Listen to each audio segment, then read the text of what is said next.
2016 Federal Budget Transition to Retirement Changes Explain. This is general advice only. Please seek personal financial advice prior to making any decision. There are two key changes as a result of the announcements of the 3rd of May 2016 Federal Budget. They are changes to the concessional contribution cap.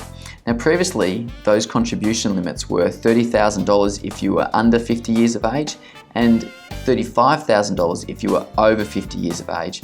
They're going to be replaced as of the 1st of July 2017 by a single cap of $25,000 per annum.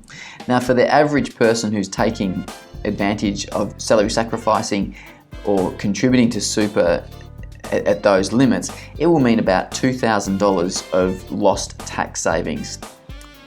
The other key change is the transition to retirement pension earnings are going to be taxed, whereas previously they were tax-free. So previously 0% tax on earnings in the pension phase of super, whereas in the future it's going to have a 15% tax rate on earnings, similar to the current tax rate within the accumulation phase of superannuation.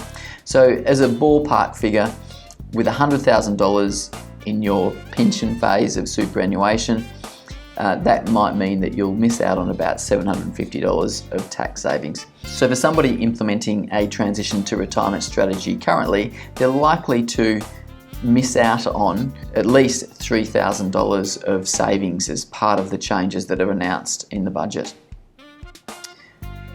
Just to recap on how the transition to retirement strategy works, the strategy involves leaving a minimal amount in your accumulation phase account, in this case $5,000, and then rolling the remainder of the balance over to the pension phase of superannuation. You can continue to put contributions into your existing accumulation account, so you might be eligible for the government co-contribution and therefore put $1,000 into your account. You might get the government co-contribution if you're fully eligible. Your employer will be putting contributions in at the 9.5% employer contribution rate, and you may be salary sacrificing additional contributions to your super as well. On the pension side, so in this pension account, there are minimum amounts that you need to draw out of the pension, and for somebody between 55 and 65 years of age, that's 4% of the balance. That money needs to come out of your pension account to your bank account. If you do not need the funds, you can put it back into the accumulation phase, assuming that you still have a contribution limit available to you, particularly after the announcement of the lifetime $500,000 non-concessional contribution limit.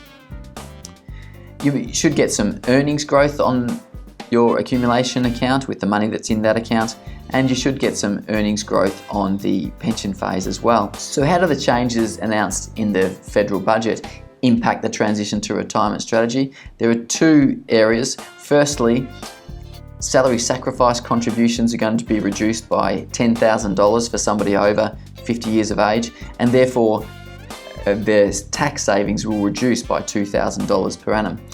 Don't rule out the strategy altogether though, because there is still $3,400 at least of tax savings that are available for somebody who's on an $80,000 income.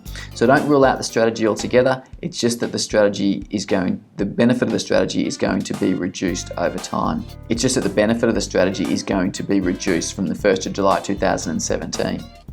The other major impact is that this growth on the pension account, as we mentioned earlier, is going to be taxed when you are in the transition to retirement pension at 15% rather than being tax-free. For a $200,000 or $195,000 pension account, that means a tax savings of around $1,500 are no longer going to be there. So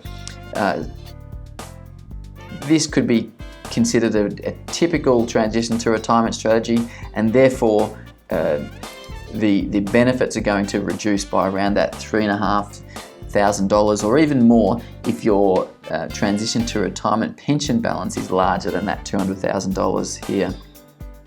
It does increase the importance of the condition of release, because from the 1st of July 2017, if you have satisfied a condition of release, you can commence what they call an account-based pension rather than a non-commutable pension or a transition to retirement pension. And if you've commenced an account-based pension, then you'll be in the 0% tax environment, versus a transition to retirement pension, which will be in a 15% tax environment. So this is where the condition of release becomes more important. So how do you satisfy a condition of release? Well, the first way you can do it is that if you've reached a preservation age, which is between 55 and 60 depending on your date of birth. So if you have reached a preservation age and you are below 60 years of age, then the requirement to satisfy a condition of release is to cease gainful employment, and you need to declare that you intend never again to become gainfully employed. Now, gainful employment is considered working more than 10 hours per week. So you could be working less than 10 hours per week and be considered retired or not gainfully employed, and therefore satisfy the condition of release. So that's if you're under 60 but you've reached your preservation age. If you have attained 60 years of age, the other way you can satisfy a condition of release is just simply ceasing a form of employment. Once you're 60 and cease a form of employment, there's not the additional requirement of intending never again to be employed. If you had 2 jobs, for example, you could cease one of those jobs and you would satisfy the condition and enable you to commence an account-based pension, tax-free rather than a taxable transition to retirement pension. And the third condition of release is a catch-all when you turn 65 years of age. So in summary, from the 1st of July 2017, subject to the election and what legislation actually gets through, these are the key outcomes. Your annual tax savings of a transition to retirement strategy are generally going to reduce by multiple thousands, but don't rule out the strategy altogether. There are still going to be tax savings available, mainly focused around the salary sacrifice part of the strategy. People who are under 60 years of age are unlikely to commence transition to retirement pensions, except for cash flow purposes. If you need to salary sacrifice but you haven't got the cash flow, and depending on the components within your superannuation, it still actually might make sense to commence a transition to retirement pension to support the broader strategy and greater tax savings. So the number of people who have transitioned to retirement pensions under the age of 60, I believe, will reduce, and the importance of the condition of release will increase, because if you can satisfy that condition of release, it does significantly add to the benefit of the transition to retirement strategy. If you have any questions, please go to cornerstonewealth.com.au/budget 2016 or call 1300 275 428.